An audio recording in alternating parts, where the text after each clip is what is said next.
and that all of that is going on at some subconscious level and being replayed for the conscious mind. Well, I'd add to that. That's very good for the physiology, but I would add to that, it depends on which level of mind you're talking about. The conscious mind reaction of the conscious mind is totally one thing. That's the serial processor. The reaction of the unconscious mind, the conscious mind is what you think and walk around conscious normally in this, and you say, well, I wonder what I ate for breakfast. That's all your conscious mind. Serial means like your regular computer over there. At the instant you're looking at the tip of your nose, at that precise instant you do not see or perceive anything else. But it's so fast, and you're doing the operation so fast, you think you see a screen. And it has a persistence, like a continuous recall for persistence, just like the screen on your computer. And so the conscious mind really is a serial processor. The unconscious is totally conscious, but it's massively parallel. It's got jillions of things in the slide projectors all at the same time. When your conscious mind tries to look at that, it just sees, 10,000 things at once, all slides in the slide projector, it sees black. So the unconscious, to communicate with the conscious, has to form symbology, scenarios, dreams. It's a master playwright. If the psychiatrist or a clinical psychologist knows enough about you and your background, he can interpret the meaning of the symbology, and sometimes you can yourself.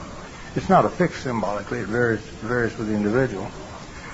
Collective unconscious has a totally different kind of speed.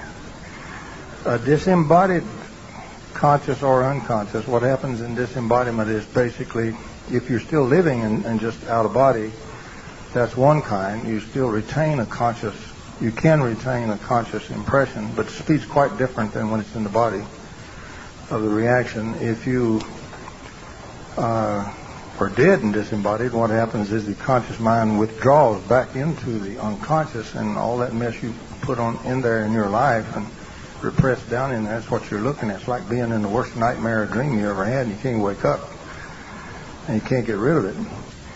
So it depends on what level you're talking about of the speed of thought. The thought exists, we just mean mind structuring and mind operations. That exists at all those levels, and each one is different. Certainly Tom gave you an extremely good rundown on the physiology of the mind connecting to the body to give you a response, whether it comes from the autonomic nervous system and so forth. In certain of the training systems, not just in martial arts, but in some martial arts, and I ran into it in Aikido, the training is devoted towards trying to achieve what's called a no-mind state. This means when your conscious mind quits interfering with the process and quits thinking, and leaves it to your unconscious, which is far more rapid, particularly in perception and forming the stuff, which then it normally presents to the conscious and say, hey, you got a problem, do something. If you use that directly, the speed is 10 to 15 times faster than the normal physiological process that Tom so adequately described. What happens then is you will have a sense quite often of the slowing down. Some of you have had the experiences probably in a near accident. This will sometimes trigger from the adrenaline pump. But all of a sudden everything is moving at a snail's pace. Well, in martial arts, if you actually achieve the no-mind state, first of all, you may be 15 feet outside your body as a point of consciousness watching it happen, and not in your body at all, watching it very calmly, without thought, by the way, no thinking, just perception. And everything will be in absolute slow motion. A blow, a very fierce kick delivered at you, will move with just almost infinite slowness. You've got all the time in the world looking at it. The other thing is the opponents will, to you everything happens in slow motion. The opponents will not know what part of their body you touched or how they were thrown. And they will see you moving at blinding speed when you didn't see it that way at all. So it's a very curious state. I had experience with that several times, but I certainly never achieved that. At third Dan level, you have not achieved that state at all. But sometimes at the seventh Dan level, people do achieve that state, and they can do what we would normally call miraculous things. And their speed of thought has altered because they're using thought on a different level.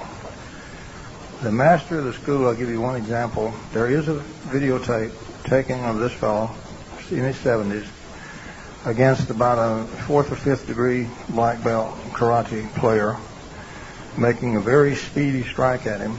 And the old master does the formal bow in 9 frames of a 64 frame per second slow motion shot, does a full formal Japanese bow from the waist,